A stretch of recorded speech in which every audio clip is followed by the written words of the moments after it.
నమస్కారం VNR news వార్తలకు స్వాగతం. నా పేరు సుమలత. వార్తల ముందుగా హెడ్లైన్స్.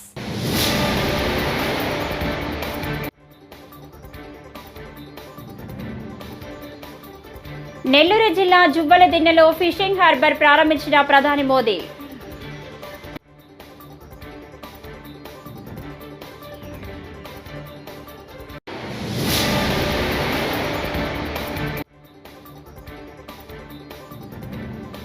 వన మహోత్సవంలో ప్రతి ఒక్కరూ పాల్గొనాలని పిలుపునిచ్చిన AP deputy CM Pawan Kalyan.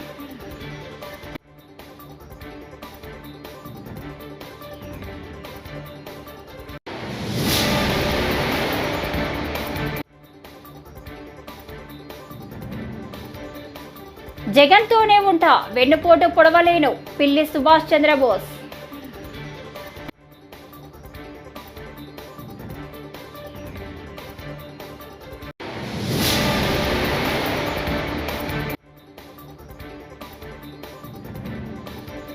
విద్యార్థుల వాష్రూమ్లో సీక్రెట్ కెమెరా.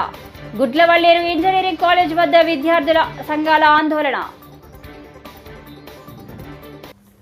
ఇక డీటెయిల్స్ చూస్తే, నెల్లూరు జిల్లా జువ్వలదిన్నెలో కేంద్ర రాష్ట్ర ప్రభుత్వాల సంయుక్త భాగస్వామ్యంలో నిర్మించిన ఫిషింగ్ హార్బర్ను ప్రధాని నరేంద్ర మోదీ ఈ మధ్యాహ్నం వర్చువల్గా ప్రారంభించారు. ఓ బటన్ నొక్కి శిలాఫలకాన్ని ఆవిష్కరించారు. మత్స్యకారుల జీవితాల్లో ఈ ఫిషింగ్ హార్బర్ వెలుగులు నింపాలని, పరోక్షంగా ఎంతో మందికి ఈ హార్బర్ బాసటగా నిలవాలని ఆకాంక్షిస్తున్నట్టు తెలిపారు. కాగా జువ్వలదిన్నెలో నిర్మించిన ఈ ఫిషింగ్ హార్బర్ ఉమ్మడి నెల్లూరు జిల్లాలోని అతిపెద్దది. ఈ ఫిషింగ్ హార్బర్కు చంద్రబాబు 2018లో ముఖ్యమంత్రి హోదాలో శంకుస్థాపన చేశారు.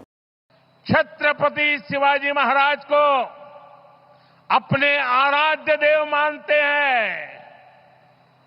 उनके दिल को जो गहरी चोट पहुंची है, मैं ऐसे आराध्य देव की पूजा करने वालों को भी, उनकी भी सर झुका करके क्षमा मांगता हूं. मेरे संस्कार अलग है. हमारे लिए हमारे आराध्य देव से बड़ा कुछ नहीं होता है. साथियों, आज का दिन महाराष्ट्र की विकास यात्रा का एक ऐतिहासिक दिन है. ये भारत की विकास यात्रा के लिए बहुत बड़ा दिन है. विकसित महाराष्ट्र विकसित भारत के संकल्प का सबसे अहम हिस्सा है. इसलिए पिछले 10 वर्ष हो या अभी मेरी सरकार का तीसरा कार्यकाल, महाराष्ट्र के लगातार बड़े फैसले लिए गए हैं. महाराष्ट्र के पास विकास के लिए దేశవాళీ జాతుల మొక్కలే పర్యావరణానికి నేస్తాలు అని AP deputy CM Pawan Kalyan అన్నారు. రాష్ట్ర ప్రభుత్వం ఆధ్వర్యంలో చేపడుతున్న వన మహోత్సవంలో ప్రతి ఒక్కరూ పాల్గొనాలని పిలుపునిచ్చారు. ఈ మేరకు ఈరోజు పవన్ కళ్యాణ్ వీడియో సందేశం ఇచ్చారు. పచ్చదనంతో రాష్ట్రమంతా కలకలలాడాలని, అదే లక్ష్యంతో కూటమి ప్రభుత్వం ముందుకు వెళ్తుందని చెప్పారు. 29% ఉన్న పచ్చదనాన్ని 50% చేర్చేలా చంద్రబాబు నాయుడు నాయకత్వంలోని కూటమి ప్రభుత్వం పనిచేస్తుందని అన్నారు. విరివిగా ప్రతి ఒక్కరూ మొక్కలను నాటడం, వాటి సంరక్షణ బాధ్యతలను తీసుకోవడం ద్వారా రాష్ట్రంలో 50% పచ్చదనం పెరగాలని కూటమి ప్రభుత్వం లక్ష్యంగా నిర్దేశించుకుందని తెలిపారు. ద్వారా జీవ వైవిధ్యాన్ని, నేల ఆరోగ్యాన్ని మరియు పర్యావరణం మరియు మానవ ఆరోగ్యాన్ని కాపాడిన వాళ్ళు అవుతాం. అందుకే దేశవాళీ చెట్లు పెంచడం చాలా చాలా అవసరం. మన దేశ భూ వాతావరణ జీవ వైవిధ్యాన్ని ముప్పు కలిగించే అన్య దేశ జాతుల్ని నాటడం మనందరం మానుకోవాలి.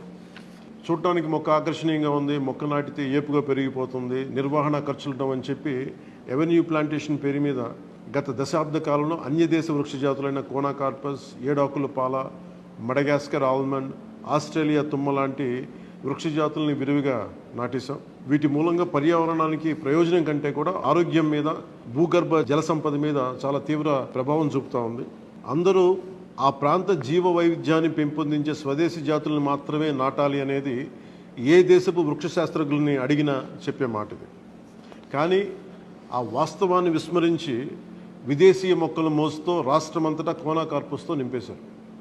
కోనా కార్పస్ అసలు మొదట పరిచయం చేసిన అరబ్ దేశాలే దాన్ని నిషేధించినాయి.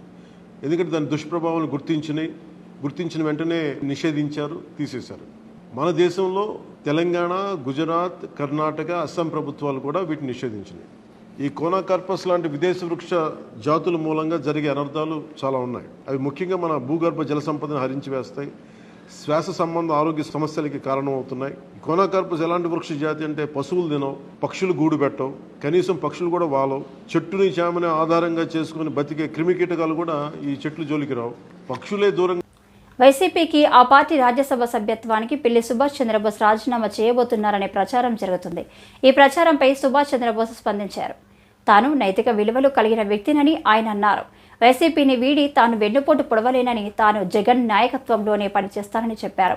నిజాలు తెలుసుకోకుండా వార్తలు రాయొద్దని మీడియాను కోరుతున్నారన్నారు. తప్పుడు వార్తలు రాసి నైతిక విలువలను దెబ్బతీయొద్దని పిల్లి సుభాష్ చంద్రబోస్ విన్నవించారు. టెలివిజన్స్లో కానివ్వండి, మీ అందరికీ ఒక క్లారిటీ ఇవ్వాలని ఈరోజు మీ ముందుకు రావడం జరిగింది.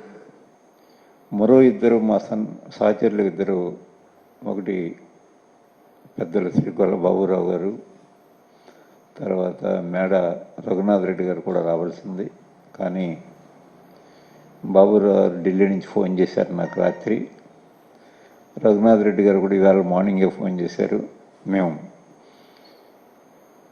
అనివార్య కారణాల వల్ల వివేకున్న పనుల్లో ఉండటం వల్ల రఘునాథ్ రెడ్డి గారు, అలాగే బాబురావు వారి కోడలు గారు అనుకుంటాను, హెల్త్ బాగుండలేదు, ఢిల్లీలో ఉన్నాను, రాలేకపోతున్నాను, హెల్డప్ అయిపోయాను. ఇక్కడ చెప్పండి ప్రెస్ వారికి, నేను జగన్మోహన్ రెడ్డి గారి నాయకత్వాన్ని బలపరుస్తూ వారితో కొనసాగడం నిర్ణయించుకున్నానని చెప్పడం జరిగిందనే విషయం కూడా మా మిత్రులందరూ ముందు ఉంచడానికి చాలా సంతోషం వ్యక్తం చేస్తూ ఉన్నాను.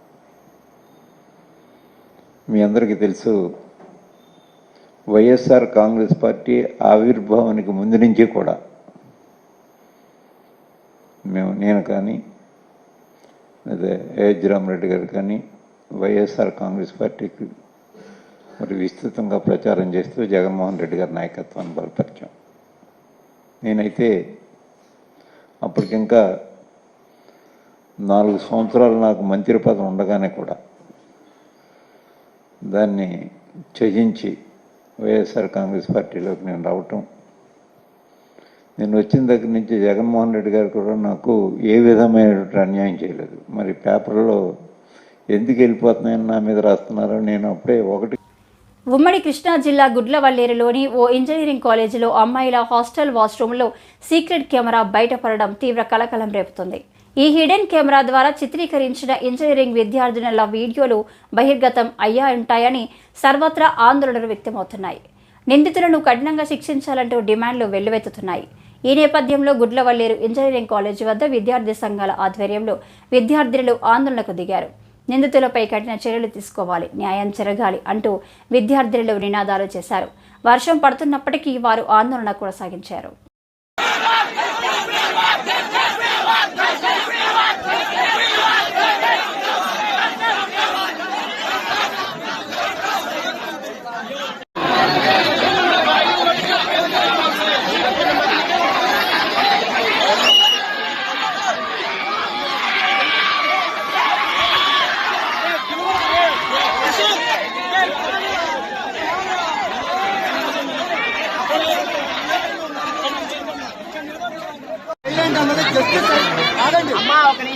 జస్టిస్ అనేది సైలెన్స్ తో రాదు. అది చెప్పట్లా, విషయం క్లారిటీగా కమ్యూనికేట్ అవటం సైలెంట్ గా అవ్వాలి. కానీ కమ్యూనికేట్ అనేది చాలా మంది తెలిసిపోయింది, మినిస్టర్ల దగ్గరికి వెళ్ళిపోయింది, మీడియా ద్వారా స్ప్రెడ్ అయింది, పోలీసులు ఎటువంటి ఆధారాలు లేవు, ఇంకోటి ఏం లేదని చెప్తున్నారు. అది ఉండదు. వారం 10 రోజుల నుంచి మేనేజ్మెంట్ ఏం చేస్తుంది, మేము నిన్న 5 గంటలకి కంప్లైంట్ ఇస్తే కానీ ఇంకా మాకు తెలియదు అంటున్నారు. ఏంటని రాత్రికి ఎలా ప్రూవ్ చేస్తారు ఫేక్ న్యూస్ అని? రాత్రి నిన్న 1 మంత్ అడిగారు ఇన్వెస్టిగేషన్ కి, మరి రాత్రి ఫేక్ న్యూస్ ఎలా ప్రూవ్ చేస్తారు? అమ్మాయి వాళ్ళు పిలిపించండి, వాళ్ళు పిలిచి మా ముందు దగ్గర చూపించండి. మమ్మల్ని కేసు తప్పంటే మా మీద రివర్స్ కేసు పెడతారంట. ఎలా పెడతారు మా మీద కేసు? మేమేం చేసాం మా మీద పెడతారు? శరణ్య. వైసీపీ నాయకులు అధికారాన్ని అడ్డుపెట్టుకుని మహిళల జీవితాలను నాశనం చేశారని తెలుగుదేశం నేత బుద్ధా వెంకన్న ఆగ్రహం వ్యక్తం చేశారు. వైసీపీ ప్రభుత్వ అరాచకాలకు ముంబై సినీ నటి వ్యవహారం నిదర్శనమన్నారు. ప్రభుత్వ పెద్దల ప్రమేయం లేకుండా ఇలాంటి ఘటనలు జరిగే అవకాశమే లేదన్నారు. ఆనాటి డీజీపీ విజయవాడ సిపిలను కూడా విచారణ చేయాలని బుద్ధా వెంకన్న కోరారు. లోకానికి ఉన్నటువంటి తేడా ఉంది.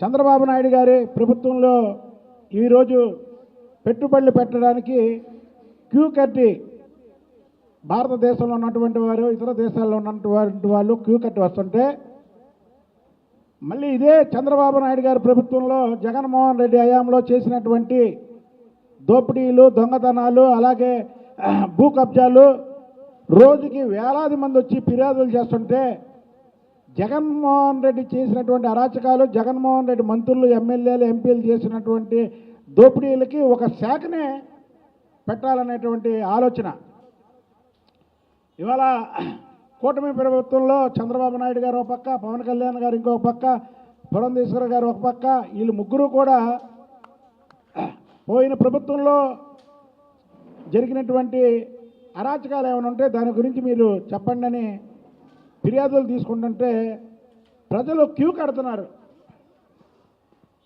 మరి అది జగన్మోహన్ రెడ్డి ప్రభుత్వంలో జరిగినటువంటి. ఇక కాదాంబరి గారి విషయానికి వస్తే, ఆ రోజు ఆడదాం ఆంధ్ర అని ఒక కార్యక్రమాన్ని తీసుకున్నారు. ఆడదాం ఆంధ్రానా, ఆడదాం ఆడాలతోనన్నా? ఏంటిది చెప్పండి. ఇన్ని కేసులు, ఇందులో ఒక్కరినైనా మీరు పార్టీ నుంచి సస్పెండ్ చేశారా? మీరు పెట్టినటువంటి కార్యక్రమం ఆడదాం ఆంధ్రానా, ఆడదాం ఆడవాళ్ళతోనా అనేది చెప్పాల్సిన విషయం. పెద్ద దుర్మార్గం ఏంటంటే, ఏదైతే కుక్కల విద్యాసాగర్ ఉన్నాడో అతను చేసినటువంటి లైంగిక దాడికి సాక్షాత్తు ఆ రోజు ఉన్నటువంటి విజయవాడ కమిషనర్ ఇది కూడా ఉందని మనం వార్తల్లో చూస్తున్నాం. ఇవాళ ఇంకో వార్తలో చూసా, గత 3 రోజులుగా డీజీపీ ఆఫీసుకు కూడా ప్రజా సమస్యలు పరిష్కరించడంలో బీజేపీ ముందుంటుందని, అందుకే ప్రజలు 3వసారి మోదీని ప్రధానిని చేశారని ఏపీ బీజేపీ అధ్యక్షురాలు రామ మహేంద్రవరం ఎంపీ దగ్గుబాటి పురంధేశ్వరి అన్నారు. ఎప్పటికప్పుడు సమస్యలు పరిష్కరించి పేదల పక్షాన నిలుస్తుంది కాబట్టే 3వసారి తమ పార్టీకి పట్టం కట్టారని ఆమె చెప్పారు. విజయవాడలో నిర్వహించిన బీజేపీ యువమోర్చా సమావేశంలో పురంధేశ్వరి పాల్గొన్నారు. ఆంధ్ర రాష్ట్రానికి వచ్చేటప్పటికి 2014 సంవత్సరంలో 27 లక్షల మందిని చేర్చుకోవటం జరిగింది. తిరిగి 2019లో అదనంగా ఇంకొక 7-8 లక్షల మంది చేరినటువంటి సందర్భంలో 38 లక్షల సభ్యులు ఇవాళ భారతీయ జనతా పార్టీకి ఆంధ్ర రాష్ట్రంలో కలరు. ఇవాళ భారతీయ జనతా పార్టీ ప్రస్థానం కనుక చూసుకున్నట్లయితే అంచెలంచెలుగా 1980లో 2 పార్లమెంట్ సభ్యులుంటే ప్రతి 5 సంవత్సరాలకు ఒక్కసారి పార్లమెంట్కి జరిగేటువంటి ఎన్నికల్లో అంచెలంచెలుగా సంఖ్య పెంచుకుంటూ ఇవాళ 240 మందిని పార్లమెంట్ సభ్యుల్ని భారతీయ జనతా పార్టీ గెలిపించుకోగలిగింది. అంటే అంతకుముందు 303 ఉన్నాయి కదా అని మీరు ప్రశ్నించవచ్చు. కానీ ప్రతిపక్ష కూటమి, ఇండి కూటమి ఏదైతే ఉందో వారు చాలా సమర్థవంతంగా ప్రజల్లోకి ఒక అపోహని తీసుకువెళ్ళగలిగారు. అదేమిటంటే ఎన్డీఏ కూటమి కనుక అధికారంలోకి వస్తే భారతీయ జనతా పార్టీ నాయకత్వంలో ఉంటుంది కాబట్టి వారు వచ్చిన వెనువెంటనే రాజ్యాంగాన్ని మార్చేస్తారని, అదేవిధంగా చర్చిలు మసీదులు కూలగొడతారని, అది మాత్రమే కాకుండా రిజర్వేషన్లు ఎత్తివేస్తారని, ఈ రకమైనటువంటి దుష్ప్రచారాన్ని సమర్థవంతంగా ప్రజల్లోకి తీసుకువెళ్ళినటువంటి సందర్భంలో ఈ ఆందోళన ప్రజల మనసుల్లోకి చొప్పించినటువంటి నేపథ్యంలో ఒక 60-63 సీట్లు మేము కోల్పోవటం జరిగింది. కానీ భారతీయ జనతా పార్టీ రాజ్యాంగానికి కట్టుబడినటువంటి పార్టీ. నరేంద్ర మోడీ గారు స్వయంగా చెప్పారు, నేను ఈ స్థానానికి వచ్చానంటే ఒక బీసీ నాయకుడిగా అది ఆ రోజు బాబాసాహెబ్ అంబేద్కర్ గారు ఇచ్చినటువంటి రిజర్వేషన్ మాధ్యమంగానేనని చెప్పి వారు చెప్పడం జరిగింది. అదేవిధంగా సబ్కే సాత్ సబ్కా వికాస్ అని నినదించేటువంటి పార్టీ భారతీయ జనతా పార్టీ. ఇక్కడ కుల మతాలకి తావు లేకుండా అందరికీ సంక్షేమాన్ని అందిస్తూ అందరినీ ప్రగతి పదంలో నడిపించుకుంటూ వెళ్తూ తద్వారా భారతదేశ సమగ్రాభివృద్ధిని సాధించాలి అనేటువంటి లక్ష్యంతో పనిచేసే పార్టీ భారతీయ జనతా పార్టీ. కనుక మసీదులు తనపై గత ప్రభుత్వ హయాంలో పోలీసు అధికారులు తనపై తన కుటుంబంపై తీవ్ర వేధింపులు చేశారని ముంబైకి చెందిన ఓ బాలీవుడ్ నటి ఇటీవల ఆరోపణలు చేయడం రాష్ట్ర వ్యాప్తంగా పెను సంచలనంగా మారింది. దీంతో ఈ ఘటనపై తాజాగా మంత్రి నారా లోకేష్ స్పందించారు. నటిని వేధించిన కేసులో ఎవరున్నా సరే వదిలిపెట్టేది లేదని విచారణ జరిపే జగన్ ఎక్కడ తిరిగారో నిర్ణయిస్తామని అన్నారు. ఇంతముడు భయపడుతున్నావా? ఏం లేదు కదా. నేను రెడ్ బుక్ గురించి ఏం చెప్పానమ్మా పబ్లిక్ మీటింగ్ లో? ఏ అధికారులైతే చట్టాన్ని ఉల్లంఘించి ప్రజల్ని కార్యకర్తలు ఇబ్బంది పెట్టారో వాళ్ళని వదిలిపెట్టనన్నా. అంటే మీకు ఫండ్ చేసిన అధినేత పార్టీలో రాసలీలలు జరుగుతున్నాయి. నిన్న మొన్న అన్ని బయటకు వచ్చినాయి. అధికారులు కూడా ఇన్వాల్వ్ అయి ఉన్నారని పాపం మేడం గారు వచ్చి చెప్పారు. అవన్నీ ఎంక్వైరీ చేయాలి కదా. చట్టాలను ఉల్లంఘిస్తే ఎంక్వైరీ చేస్తా. అది నా రెడ్ బుక్ లో ఉంది. ఎందుకు భయపడుతున్నారు అందరూ? నాది రాజారెడ్డి రాజ్యాంగం కాదు స్వామి. నన్ను ఆపేదానికి మీ ఇన్వెస్టర్ జగన్మోహన్ రెడ్డి గారు ఆనాడు జియో 1 తీసుకొచ్చాడు. ఆ రోజే చెప్పా మడిచి ఎక్కడ పెడతావు పెట్టుకోపో అని. అదే జగన్మోహన్ రెడ్డి గారు ఈ రోజు రాష్ట్రంలో ఎక్కడ తిరగండి వెళ్తున్నారు. Z+ కేటగిరీ సెక్యూరిటీ ఇచ్చి మరి పంపిస్తున్నాం ఆయన్ని. ఇంకేం కావాలి ఆధారాలు నీకు? లడ్డూ విక్రయ విధానంపై కొన్ని మీడియా ఛానళ్లు దుష్ప్రచారాలు చేస్తున్నాయని టీటీడీ అదనపు ఈవో వెంకయ్య చౌదరి తెలిపారు. అపోహలు అవాస్తవాలు నమ్మవద్దని భక్తులకు విజ్ఞప్తి చేశారు. లడ్డూ విక్రయ విధానంలో ఎలాంటి మార్పు లేదని స్పష్టం చేశారు. లడ్డూ బ్లాక్ మార్కెట్ను దళారులను అరికట్టేందుకు చిన్న మార్పు చేశామన్నారు. టికెట్లు టోకెన్లు లేని భక్తులకు ఆధార్ కార్డు నమోదుతో 2 లడ్డూలు మాత్రమే విక్రయించనున్నట్లు తెలిపారు. ఈరోజు ఉదయం నుంచి మీ అందరూ రకరకాలుగా ఊహాగానాలు చేస్తున్నారు. లడ్డూలు పాలసీ గురించి, లడ్డూల డిస్ట్రిబ్యూషన్ గురించి. పాలసీలో ఏమాత్రం చేంజ్ లేదు. దర్శనం చేసుకొని టోకెన్ ఉన్న భక్తులకి ఉచితంగా 1 లడ్డు వస్తుంది. దాంట్లో అదనంగా 4 నుంచి 5, 6 కూడా వాళ్ళకి అవసరాన్ని బట్టి అందించడం జరుగుతుంది. అదేవిధంగా అవైలబిలిటీలో ఏమాత్రం తక్కువగా లేవు. సో అయితే లడ్లకు సంబంధించి మేము చేసిన కొద్ది పరిశోధనలో కానీ మా దృష్టికి వచ్చిన విషయాలన్నిటిని కూడా పరిగణలో తీసుకొని ఒక చిన్న మార్పు చేయడం జరిగింది. దాని ప్రకారం చాలామంది దర్శనం లేకుండా కేవలం లడ్లు మాత్రమే కొనుక్కొని మధ్యవర్తులుగా దళారులుగా మార్కెట్లో సేల్ చేయడం జరుగుతుంది. దానివల్ల బ్లాక్ మార్కెట్ డెవలప్ అయ్యడం ఈ మధ్యకాలంలో జరిగింది. మేము ఈరోజు విజిట్ చేసినప్పుడే మేము మెట్లెక్కుతుంటేనే ఒక వ్యక్తి 3 బ్యాగుల్లో తీసుకెళ్తాడు.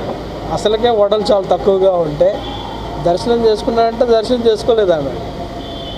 సో ఇవన్నిటిని మేము ఆల్రెడీ ఈరోజు చూడంగా మాకు ఆ దృష్టికి వచ్చింది. ఆల్రెడీ మా దృష్టికి చాలాసార్లు ఇది వచ్చింది. వచ్చిన తర్వాత అన్ని విషయాలను పరిగణలో తీసుకొని దర్శనం లేని వాళ్ళకి దర్శనం చేసుకోకుండా కేవలం లడ్లు మాత్రమే కొనుక్కొని మార్కెట్లో విక్రయించే వాళ్ళకి మాత్రం ఆధార్ తీసుకొని 2 లడ్లు మాత్రం విక్రయించడం జరుగుతుంది.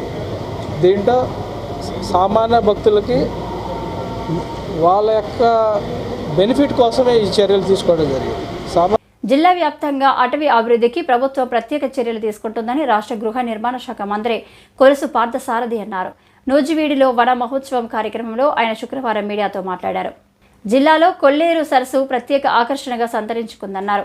కాలుష్య నివారణకు ప్రతి ఒక్కరూ చెట్లను పెంచాలని ఆయన విజ్ఞప్తి చేశారు. ఉంగుటూరు ఎమ్మెల్యే ధర్మరాజు తదితరులు పాల్గొన్నారు. సహజ వనరుల నిలయం ఈ జిల్లాలో ప్రపంచ ప్రఖ్యాతిగాంచిన కొల్లేరు సరస్సు ఏ జిల్లాలో లేనట్లు ఫారెస్ట్ ఏరియా అంతా కూడా ఉన్న జిల్లా. ఈ ఫారెస్ట్ని మనం డెవలప్ చేసినట్లయితే దీని ద్వారా ప్రజలకు వచ్చే లాభాన్ని మనం లెక్క కట్టలేం.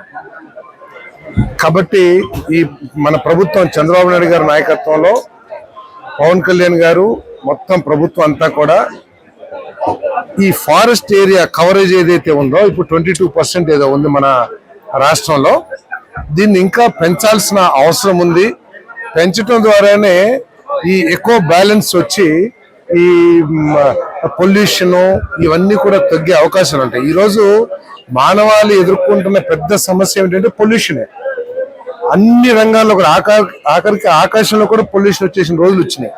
తర్వాత మన అలవాట్లు కూడా పెద్ద పొల్యూషన్ క్రియేట్ చేస్తా ఉన్నాయి. వీటన్నిటిని సమర్థవంతంగా ఎదుర్కోవాలంటే చెట్లు పెంచటం, వాటర్ బాడీస్ ని రక్షించుకోవటం. ఈరోజు హైదరాబాద్ లో హైడ్రా అని చెప్పేసి పెద్ద పెద్ద వాళ్ళ బిల్డింగ్లు కూడా పాల్గొడుతున్నారు. దేనికి?